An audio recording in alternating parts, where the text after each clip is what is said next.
महाराष्ट्र का जो चुनाव हुआ और जो नतीजे आए हैं वो बहुत ही चौंकाने वाले नहीं, बहुत ही शॉकिंग है। ये जो नतीजे आए हैं उसके लिए जिम्मेदार अगर कोई होगा महाराष्ट्र का जो नुकसान हुआ है वो जस्टिस चंद्रचूड़ है, जिसने समय पर अपना निर्णय नहीं दिया, अपनी जजमेंट नहीं दी। डिस्क्वालिफिकेशन के बारे में आपकी जिम्मेदारी है संविधान की रक्षा। आपने अगर निर्णय दिया होता तो ये हिम्मत आगे कोई नहीं करता। इतिहास चंद्रचूड़ साहब को कभी माफ नहीं करेगा और उनका नाम काले शाही में लिखा जाएगा एकदम।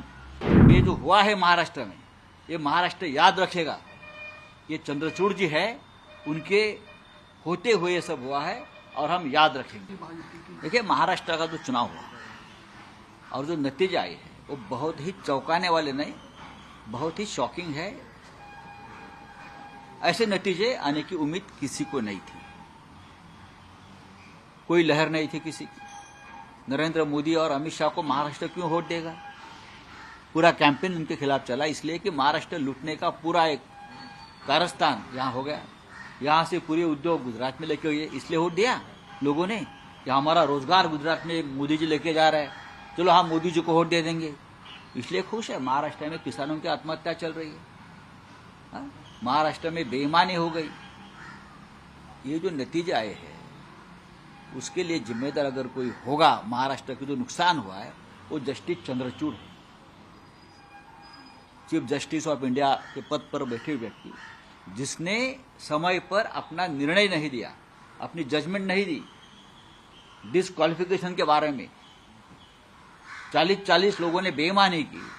जिस पार्टी से चुनकर आए थे वो पार्टी को छोड़कर दूसरे पार्टी में जाकर सत्ता में बैठते हैं। आपकी जिम्मेदारी है संविधान की रक्षा। आपने अगर निर्णय दिया होता तो ये हिम्मत आगे कोई नहीं करता। आपने वो आज भी वो खिड़की दरवाजे खुले रखकर आप वहां से रिटायर हो गए। आप कोई भी किसी तरह से पार्टी बदल सकता है या सरकार बना सकता है दूसरी पार्टी, अपनी पार्टी को छोड़कर। तो इतिहास चंद्रचूड़ साहब को कभी माफ नहीं करेगा और उनका नाम काले शाही में लिखा जाएगा एकदम। कि इस प्रकार की व्यक्ति अपने पद पर बैठी थी और 3 साल तक एक संविधान के खिलाफ बैठी हुई सरकार को प्रोटेक्शन देते रही। वो पार्टी किसकी है, वो चुनाव चिन्ह किसका है, उस बारे में 3 साल में निर्णय नहीं ले सकते थे। इतने बड़े बड़े फैसले देने की आप बात करते हो ना, राम मंदिर से लेकर ये क्या बोलते हैं बॉन्ड तक, इलेक्टोरल बॉन्ड तक, और पब्लिसिटी का स्टंट करते रहे आप लोग। लेकिन एक संविधान के खिलाफ एक निर्णय एक बड़े राज्य में हुआ है, उसके बारे में आपने मुंह पर ताला रखा और तारीख पर तारीख का खेल में सबको उलझा कर रखकर आप रिटायर हो गए।